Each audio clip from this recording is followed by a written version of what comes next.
The caravan groaned to a halt in the blistering heat, its wooden wheels shrieking against the dust-packed road as if protesting. Every mile dragged from the outer colonies toward the distant monastery. Inside one of the iron-barred cages, Tristan sat with his knees drawn tight against his chest, a small, ragged boy of 14, whose light hair clung to his forehead with sweat and dirt. His green eyes, still sharp with life despite weeks of hunger, fixed on the crumbling crust of bread in his hand. It was his ration for the day, hard and stale, but to him it was survival. His stomach ached with need, yet he had learned to stretch every bite to let the coarse crumbs dissolve slowly on his tongue. Around him, the other orphans shifted restlessly, alien children of every shape and hue, most of them glaring with a disdain sharpened by their own suffering. Human filth hissed a Krillian beside him, its orange-mottled skin rough like bark. Tristan did not answer. He had long ago discovered that silence was his only armor. The guards barked orders, yanking open the cage doors, and the children stumbled out, forming a crooked line in the plaza where merchants hawked spices, fabrics, and weapons. The air thrummed with bargaining voices, the smell of roasted meat taunting Tristan's empty belly. None spared the orphans, as second-glance slaves were common enough in these colonies. Tristan lifted his chin, forcing himself to stand straight, even as his body swayed with fatigue. That was when he saw him, a figure apart from the crowd, cloaked in coarse brown fabric, armor battered and scarred from recent battle. The hood concealed much of his face, but piercing blue eyes cut through the haze of dust and noise, settling on Tristan with an intensity that made the boy's breath hitch. Something ancient, something dangerous, radiated from that gaze, and yet Tristan felt no fear-only recognition. Though he could not say why not against every instinct of self-preservation, Tristan stepped out of line. Gasps rippled from the other children as he moved past them, past the guards whose eyes narrowed in suspicion. His legs trembled, but carried him forward until he stood before the armored stranger. Without hesitation, he extended his small hand, offering the only thing he possessed. "You can have my bread," he said, voice low but steady. Silence fell across the plaza. The cloaked alien regarded the boy, first the hand, then the gaunt face, and for a moment nothing moved. Then came a sound, a laugh, deep and resonant, like a landslide rolling through a canyon. "Do you know who I am, human child?" The voice rumbled, vibrating the very air. Tristan shook his head, clutching the bread forward. "No, but you look hungry." The man drew back his hood, revealing copper-burnished skin, a proud face lined by scars, and those commanding blue eyes that now gleamed with surprise. He took the bread as though it were a relic, then spoke his name with the weight of history. "I am Ronick Vorath, chief of the Keldari." A murmur swept through the plaza, the name like thunder. Even Tristan knew the legends, the Keldari, warriors of an empire that had once spanned the stars, now fractured and bleeding from civil strife. The guards scrambled forward in panic. "Forgive him, my lord. The boy is ignorant. He will be punished." But Ronick's single word froze them. Silence. From his cloak, he drew a crystal that glowed with inner fire, priceless beyond measure. He thrust it into the guard's hands. "For the boy. Does this break your contract?" Trembling, the guard nodded. "Yes, my lord." More than sufficient. Ronick turned back to Tristan, studying him as if weighing something unseen. "You offered me bread when you had nothing," he said slowly. "I offer you freedom when you had no hope. Will you come with me, Tristan of Earth?" The boy looked back at the line of orphans, their eyes wide with disbelief, envy, even hatred. For an instant he wavered, torn between the chains of shared misery and the terrifying unknown standing before him. Then he lifted his gaze to those blue eyes and found strength. "Yes," he whispered. Ronick broke the bread in half, returning a portion to the boy's trembling hands. "Eat," he commanded. "Where we are going, you will need your strength." As Tristan followed the chief away from the stunned plaza, the world seemed to tilt, the dusty air suddenly alive with possibility. He had no way of knowing that this simple act, offering his last crust of bread, would ripple outward through time, shaping empires, forging alliances, and altering the fate of civilizations. For now, it was enough that his hunger had been answered with freedom, and that generosity, born of desperation, had caught the eye of a fallen king. The transport that carried Tristan away from the caravan was unlike anything he had seen. A sleek vessel of dark alloy that hummed softly rather than groaned, its movements smooth, as though the very air bent to clear its path. He sat stiffly in one of the cushioned seats, the rough edges of his hunger softened by the half of bread still clutched in his hand, though he dared not eat it too quickly. Ronick Vorath sat across from him, posture straight even at rest, the glow of the transport's interior panels throwing sharp shadows across his copper-toned skin. For long minutes the chief said nothing, simply watching Tristan with an unreadable expression that made the boy fidget. Finally, in a voice that seemed to echo in the small cabin, he asked, "Your world, Earth, was lost in the Centurion conflict, yes?" Tristan's fingers tightened on the armrest, his eyes flicking away. "I was 7 when the evacuation ships came," he said softly.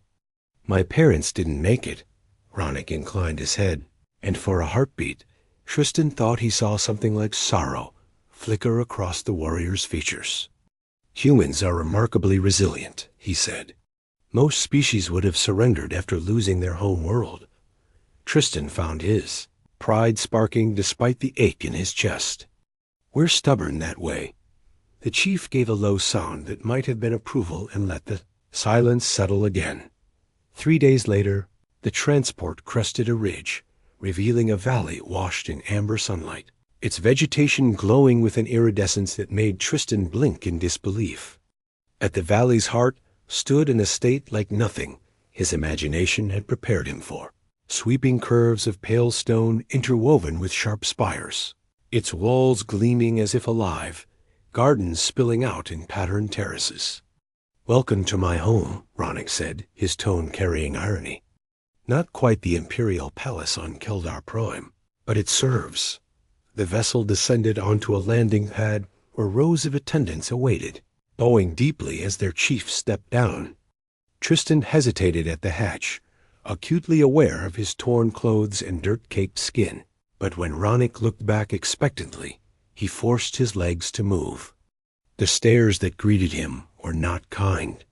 At the forefront stood a tall Keldari, with pale blue eyes and elaborate facial markings that traced from temple to jaw, his stern expression more hostile than curious. "Chief Vorath," he said, voice clipped. "We did not expect your return so soon." Ronick's reply was calm, but edged with steel. "Plans change, Merrick. This is Tristan of Earth. He will be staying with us." Merrick's eyes narrowed. "A human child. Is this wise, given our circumstances?" The temperature in the air seemed to drop as Ronick fixed his advisor with a look. "Are you questioning my judgment?" The advisor bowed sharply, though his tone dripped disdain. "Never, my chief. Only security implications. The boy stays," Ronick said flatly. "See that he is given proper quarters, clothing, and nourishment." He turned to Tristan, softer now. "Merrick is my senior advisor. You will find him efficient, if lacking in warmth." Tristan swallowed, feeling the weight of Merrick's icy gaze, even as the chief motioned him forward.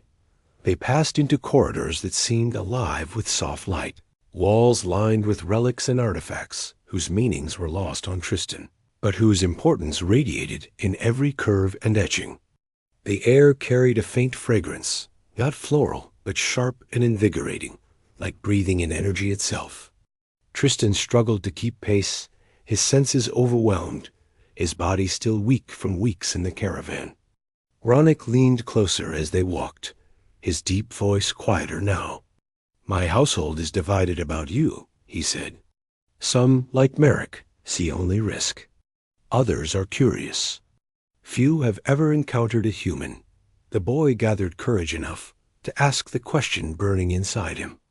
"Why did you bring me here?" The chief slowed, gaze distant.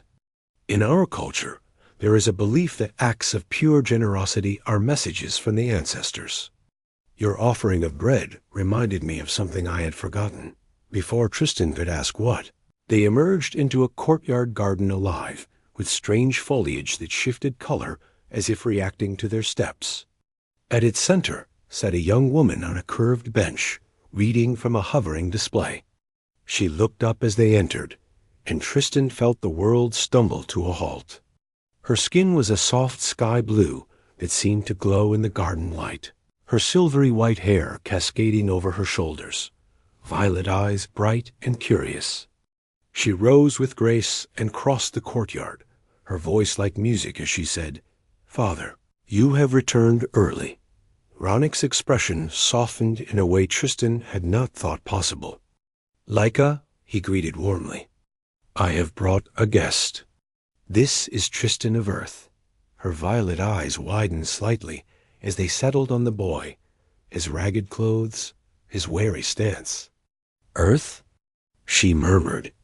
"The world that was destroyed?" Tristan's throat tightened, but he nodded. "What's left of it, anyway?" A faint smile touched her lips. "Well met, Tristan of Earth.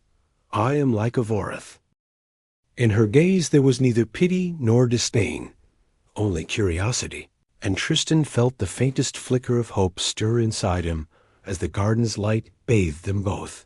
7 years reshaped Tristan into someone the frightened boy in the caravan could hardly have recognized, and as his fist connected with the practice dummy in the Voreth training grounds, the impact made the wooden frame shudder before spinning violently on its axis.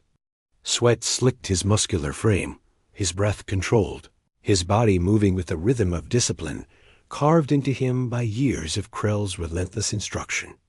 "Better?" the old instructor growled, watching with his arms crossed, his scarred face impassive. "But you still telegraph your left hook." Tristan grinned, wiping his brow with the back of his wrist. "Only because you've been watching me throw it for 7 years. A grunt escaped Krell, almost a laugh, before he nodded toward the gate. "You've earned your rest today. Chief Voreth will be pleased." Tristan bowed in the Keldari manner, fist to shoulder, a gesture that had once felt alien, but now carried the weight of belonging. The boy who had once clutched bread in a cage was gone, replaced by a man tempered in both human stubbornness and Keldari discipline. Even Merrick, though still cold, no longer called him filth to his face. Tristan left the training yard, his steps quickening as he turned toward the gardens, the one place he found true peace. He knew she would be there. She always was. Laika sat on their favorite bench beneath the luminous blue flowers that had become their private symbol, the blossoms opening in response to their presence, as if recognizing the bond that had grown between them. She was 23 now, her silvery hair long enough to catch the breeze, her violet eyes more knowing than the girl he had first met. When she looked up from the ancient text hovering in her hands, Tristan felt the familiar flutter in his chest. "Your training ran long today," she said, a small smile tugging at her lips. "Krell insisted I perfect my defensive forms," he answered, sinking beside her. "Apparently I still rely too much on human instinct." Her gaze lingered on him, thoughtful. "My father says the same, that your unpredictability is your greatest strength." "High praise," Tristan said lightly, though his pulse quickened when she didn't look away. "He sees much in you," she murmured. "As do I." For months they had danced around something unspoken glances that lingered too long, touches that seemed to hum with meaning. Now, in the soft glow of the garden, the silence between them was charged. "Laika," Tristan began, uncertain, but she interrupted with a nervous laugh. "I've been researching human customs," she admitted, cheeks faintly flushed with purple. Specifically, how humans express affection. He raised an eyebrow, teasing. Purely academic interest, I'm sure, but her eyes betrayed her. Your species is so direct. Kaldari would circle each other with poems and rituals for months before speaking, plainly. And what have you learned about humans? He pressed, shifting closer.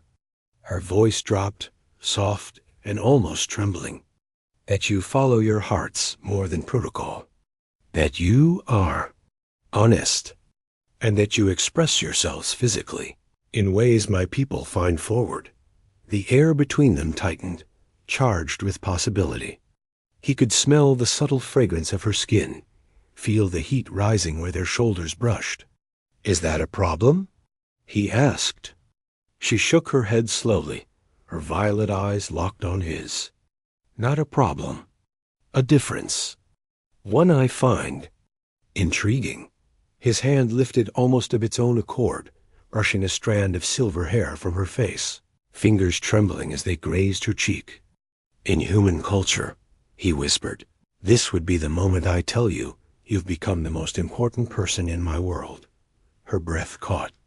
And in Kaldari culture, she answered softly, I would recite the poem of distant stars to show the same. But what does Laika want? He asked. Their fingers found each other, blue against tan, alien against human, and for a heartbeat the galaxy seemed to hold its breath. I want to know what it's like, she whispered. To feel as humans feel. Tristan's heart hammered, but he leaned forward, closing the last inches, and when his lips touched hers, the world shifted. Tentative at first, then deepening as she returned it with eagerness, her cool skin sending shivers through him. When they parted, both were breathless, their foreheads pressed together. That was, she began, lost for words. Just the beginning, he finished. For the first time since his world was destroyed, Tristan felt whole. Yet even in the glow of their discovery, he sensed the danger shadowing them. That love between a human and the chief's daughter would ignite fires far beyond the garden's walls. The night sky above the Vorath estate pulsed with warning lights as alarms echoed through the corridors, their low, rhythmic wail cutting through Tristan's dreams like a blade.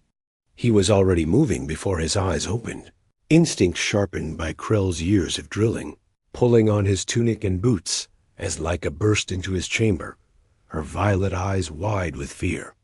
It's not the outer perimeter, she said breathlessly, recognizing the pattern of the alarm. It's the inner grid someone's already inside. Before he could answer, Krell appeared, moving with surprising speed for his age and bulk, his voice a gravelly command. The chief summons you both. Now. Together they raced through the winding corridors, the estate no longer a sanctuary, but a battlefield in waiting. The council chamber was in chaos when they entered, advisors shouting over one another, until Ronnick's voice, deep and steady, cut through like thunder. Silence. His blue eyes found Tristan and Laika, a flicker of relief before he gestured to the floating tactical display. We've intercepted transmissions. Someone here leaked our location to the traditionalists. Their strike force is already en route. Murmurs of betrayal rippled, but Ronnick's gaze never wavered. The encryption was administrative level, which means the traitor sits in this very room. Tristan felt Merrick's eyes on him, pale and sharp as a blade, the advisor's lip curling with contempt.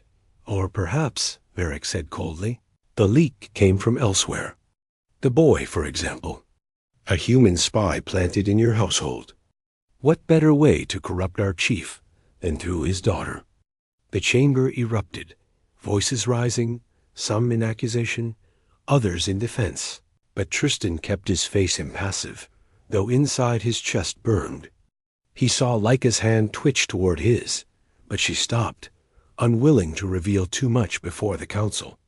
Ronnick's voice ended the uproar. Enough. Tristan has earned my trust more times than I can count. But the traditionalists are coming, and debating his worth will not stop them. He turned to Tristan directly. "Your assessment." For a moment, the boy who once cowered in a cage flickered inside him, startled that a Keldari chief would seek his counsel. But Tristan forced himself forward, scanning the tactical layout with sharp eyes. "They'll expect us to follow standard doctrine. Evacuate the chief and his daughter first. Cover the retreat with household forces. If we do that, they'll encircle the hangar, cut us off, and slaughter everyone who stays." Krell grunted agreement. "He's right." Tristan leaned closer to the display, his finger tapping the estate's environmental systems. "What if we don't fight the way they expect? Trigger the atmospheric purge in the outer sectors, flood the grounds with paralytic gas. It was designed for decontamination, not battle. Their armor won't be sealed. They'll be choking while we move our people to secondary hangars." A ripple of shock went through the chamber, but Krell's eyes widened with something like admiration. "Mad, reckless, human? It might work," Merrick sneered. "Gassing our own estate? Unthinkable." Ronnick's expression was unreadable for a long moment. Then slowly he nodded. "Do it." His gaze locked on Tristan. "Coordinate with Krell. See Laika to the evacuation vessel." And Tristan, his voice softened almost imperceptibly. "Thank you for your loyalty." The compound became a hive of desperate motion.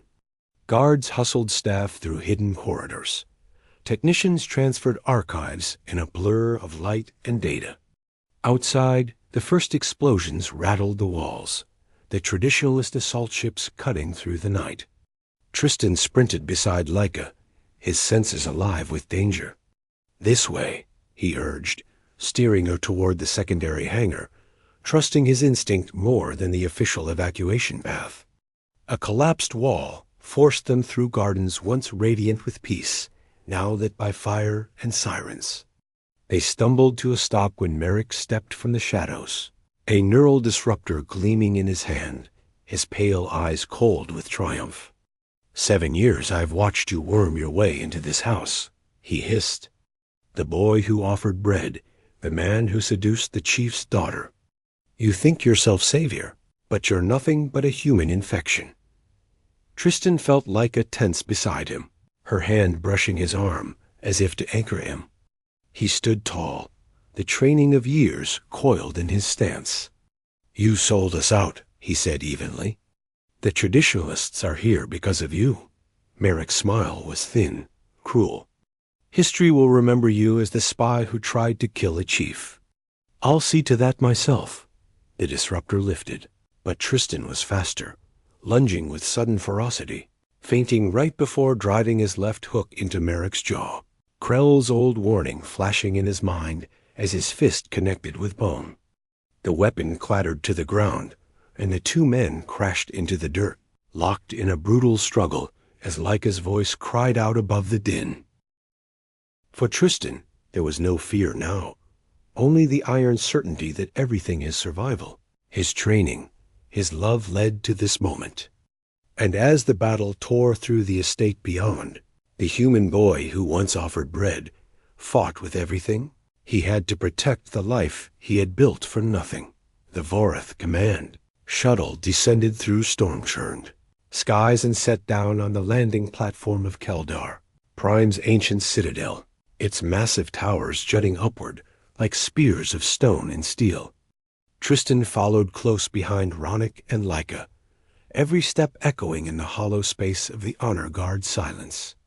Rows of warriors in ceremonial armor flanked the approach to the ancestral council chamber, their eyes fixed straight ahead, their hands close to their weapons. It felt less like a welcome and more like a funeral procession. Inside, the chamber opened into a vast circle where 13 thrones curved in a semicircle of age-worn splendor.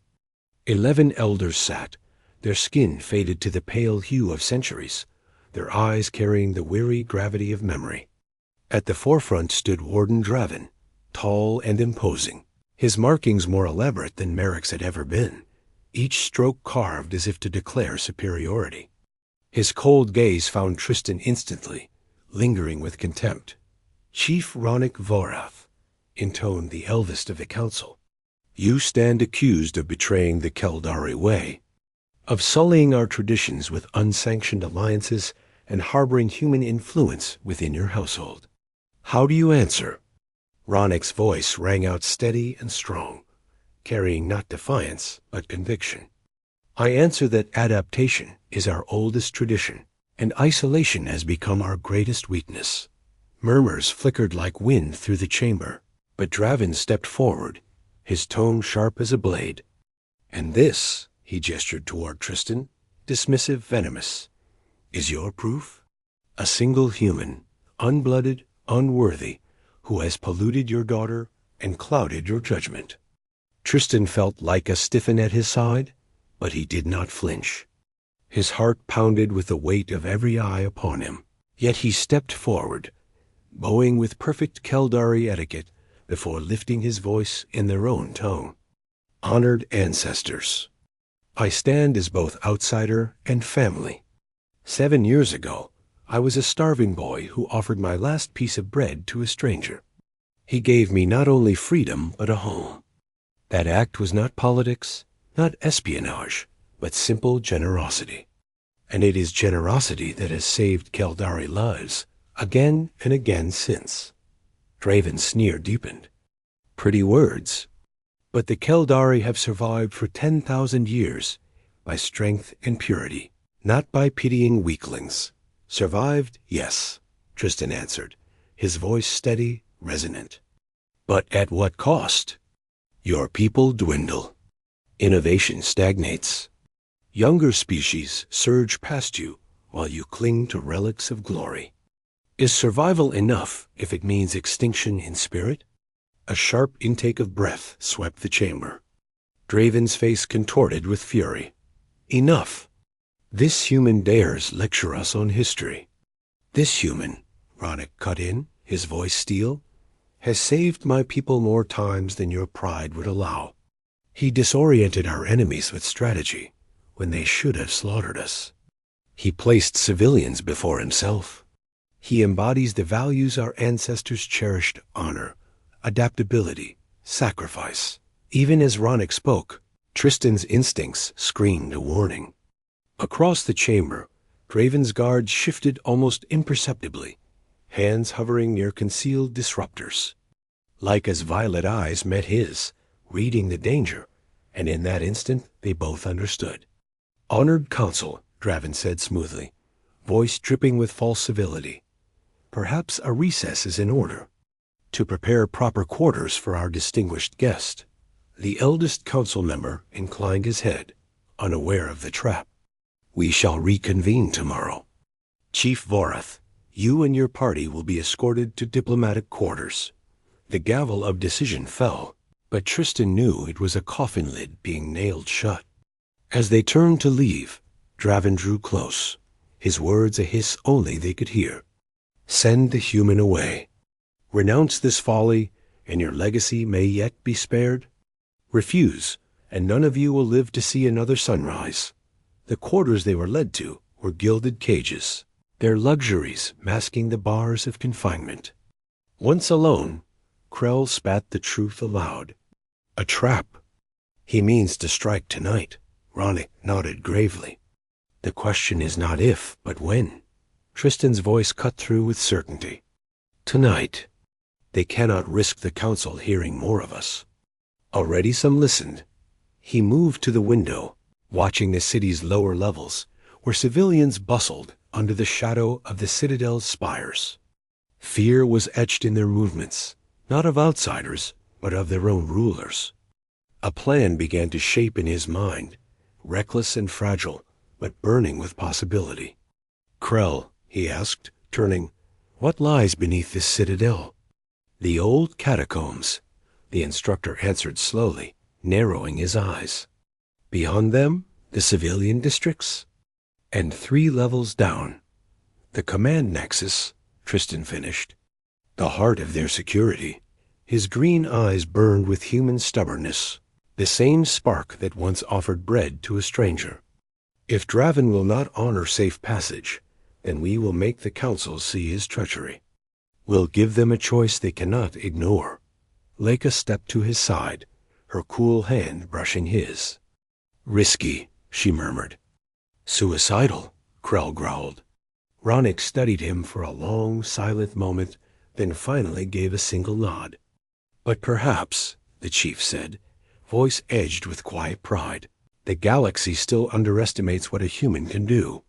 The moons of Keldar Prime hung high when the trap was sprung, their pale light spilling across the Citadel's towers as if to bear witness. The diplomatic quarters, meant to hold Ronick and his companions until morning, lay eerily silent when Draven's assassins breached the door. They found only empty chambers, the soft light of the walls illuminating nothing but neatly folded bedding. Alarms erupted a heartbeat later, echoing through the Citadel as the fugitives moved like shadows through maintenance corridors. Krell remembered from decades past. Dust choked the air, walls cracked with age, but the old combat instructor led them unerringly toward the heart of the structure. Tristan's pulse thundered as they reached the command nexus, a chamber humming with consoles and glowing runes. 2 guards turned at their entrance, but Krell dropped them with brutal efficiency, his fists and blade a blur honed by years of war. "Inside," Tristan urged, already moving to the control banks. His fingers, untrained in Keldarai systems yet guided by stubborn human improvisation, danced across alien keys. "There," he muttered. Emergency protocols repurposed. Lights flared crimson as the Citadel's. Sensors screamed false alarms on a catastrophic reactor breach. Within minutes, evacuation sirens howled across the lower districts. Leica stared at the displays, realization dawning. "You're forcing them to act," she whispered. "Civilians' first security protocols won't let them abandon their people." Tristan nodded grimly, sweat beading his brow. "They'll have to choose between chasing us and saving their own. And I'm betting even traditionalists won't damn their own kind." Ronick's eyes glinted, approval hidden behind his iron composure. Clever, human. The false breach triggered chaos, just as Tristan predicted. Draven's forces, prepared to corner and slaughter them quietly, now scattered through the Citadel in frantic attempts to evacuate entire sectors. Shouts and booted feet thundered down distant corridors, the honor guard torn between obedience and instinct. Amidst the confusion, Ronick's small party pressed on, cutting through empty halls until they reached the Ancestral Council's private chamber. Inside, the elders sat in emergency session, their pale faces taut with worry. The eldest rose, voice sharp. "Chief Voreth, explain this chaos. The Citadel reports a reactor failure." Tristan stepped forward, chest heaving but voice steady. "There is no failure. We triggered the alarm. To show you the truth." He activated a holoprojection taken from Draven's own network, images of his assassins preparing to storm their quarters. Another flick of his hand brought up intercepted transmissions, Draven ordering their execution, naming Tristan as a scapegoat. Gasps rippled through the chamber, ancient eyes widening with dismay. The doors burst open with violent force as Draven strode in, flanked by armed loyalists. "Seize them!" he roared. The guards hesitated, their weapons raised, but their gazes shifting uneasily as the elder's stares bore into them. "Stand down," intoned the eldest counselor, his frail voice suddenly cutting like a blade. "Your warden has been exposed." Draven's face twisted, veins bulging, his composure shattering. "You side with a human? With corruption?" His fury rang off the chamber's walls, but the council's answer came with unexpected unanimity. "We side with honor, with truth, and with the values we have forgotten." Their eyes turned to Tristan, a boy once dismissed as filth. Even as a starving orphan, he remembered what we lost: generosity, loyalty, courage. Murmurs filled the air as Draven's own soldiers faltered, their grips loosening on their weapons. In that hesitation, Krell stepped forward, seizing the disruptor from the nearest guard and leveling it squarely at Draven. "It's over," he growled.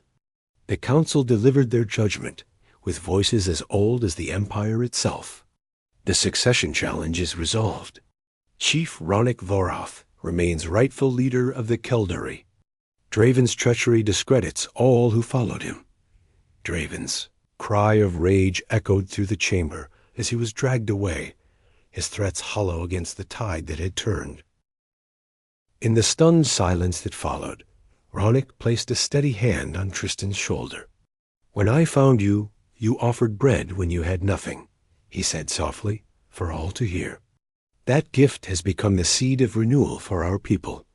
Tristan's throat tightened, but when Laika's cool hand slipped into his, her violet eyes fierce with pride, he found his voice again. "Generosity changes more than one life," he said. "Sometimes it changes empires." And as the council chamber filled with the sound of elders striking their staffs in solemn approval, Tristan knew that what had begun in dust and hunger had become something vast, a bond that no betrayal could sever. The ceremonial hall of New Calaria shimmered with bioluminescent garlands that cast shifting colors. Across the vaulted ceiling, their glow reflected in the polished armor and embroidered robes of the guests gathered within. 6 months had passed since Draven's downfall, and the reformist banner of Vorath now flew proudly above the colony. Tristan stood near the great doors, dressed in formal Keldari attire, cut to fit his human frame. Deep blue fabric embroidered in silver, with the insignia of House Vorath. His palms were damp, despite the cool air, his heart pounding louder than the musicians, whose strings trembled softly in the background. Beside him, Krell loomed as his ceremonial second, his scarred face breaking into something dangerously close to a smile. "You fought death squads with less fear than this?" the old instructor muttered. "Because there I only risked my life," Tristan whispered back. "Here I risk hers." Krell's chuckle rumbled like distant thunder. "Today you fight with your heart. Harder battle, perhaps, but greater victory." The massive doors opened, and a hush fell over the hall as Laika entered. She wore a gown that seemed spun from starlight itself, silver threads catching every glow, flowing around her like a living constellation. Her violet eyes locked on Tristan immediately, luminous with certainty. Behind her, Ronick strode in ceremonial armor, his bearing regal, his gaze steady. As Laika reached the altar, Tristan stepped forward, his throat tightening when he saw the simple wooden box she carried. Its lid bore a carving of Earth's continents, delicate and worn from his own hands. Inside lay the gift he had prepared for her, a small loaf baked in the ancient style his mother had once taught him. A reminder of where this all began, Ronick raised his voice, carrying to every corner of the hall. "Today we witness not merely the joining of two lives, but the binding of two peoples. A human boy, once starving and forgotten, offered me bread when he had nothing else. Today he offers my daughter his loyalty, his future, his heart. And through this, he offers all Keldari a new path forward." The ceremony wove traditions together, vows spoken in both tongues, a shared sip from a chalice, and at last the bread itself. Laika opened the box with reverence, lifted the small loaf, and broke it in two. The hall went utterly still as she pressed one half into Tristan's hands, her voice soft but carrying. "Take my bread as you once gave yours. And with it, my promise to share all I am." His chest ached as he returned his half to her, his voice husky. "And I with you." When Ronick placed his hands on their shoulders, his eyes glistened in the shimmering light. "Let it be known," he declared, "that the House of Vorath recognizes this union as the first of many bridges between our people. Generosity is strength. Adaptation is survival. Together, they are our future." The hall erupted in applause. Though not all faces were joyful, some elders remained stone-faced, their unease etched clearly. Yet the tide had turned, and for the first time in centuries, the Eldari celebrated the promise of change got at the reception. Laughter and music filled the hall as humans and Keldari, mingled awkwardly but earnestly. Tristan watched in wonder as Kaldari nobles attempted earth dances with stiff precision, while human diplomats sampled alien delicacies with varying success. "Your plan is working," Tristan murmured as Ronick joined him at the edge of the hall. The chief's lips curved faintly. "Our plan. Though when I first saw you in that plaza, boy with nothing offering everything, I did not imagine this." Tristan smiled, his eyes drawn to Laika as she laughed among a circle of delegates, radiant and confident. "What did you imagine?" Ronick's gaze grew distant. "That perhaps you might remind us of what we once were before we hardened into tradition. I never foresaw you would become the catalyst of renewal." Before Tristan could reply, commotion stirred at the hall's entrance.